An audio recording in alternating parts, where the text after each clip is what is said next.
प्रत्येकाच्या आयुष्यात ती यशाची पहाट नक्की येतेच, केवळ त्याला कष्टाची जोड असली पाहिजे।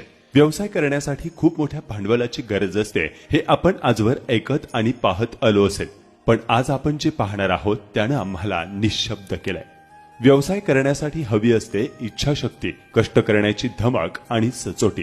हे आपल्याला दाखवून दिलंय 80 वर्षांच्या आजी साखरबाई आणि 85 वर्षांचे आजोबा सुदाम शेकडे यांनी। मूळचे बीड जिल्ह्यातील आष्टी तालुक्यातील मसोबाची वाडी येथील रहिवासी असलेल्या या आजी आजोबांनी अहिल्यानगरमध्ये येऊन नवीन जिल्हाधिकारी कार्यालयासमोर आपला रसवंतीचा व्यवसाय सुरू केला। आजोबांनी हाताने चरखा फिरवायचा आणि आजींनी ग्राहकांना रस द्यायचा आणि त्यातून दिवसभरात 1000 रुपयांचे तोंड पाहायचेच हा त्यांचा नित्यक्रम। या वयात कोणावरही अवलंबून न राहता स्वकष्टातून आणि स्वाभिमानाने 4 पैसे कमवणाऱ्या या आजी आजोबांची प्रेरणा घेणं खरंच गरजेचं आहे।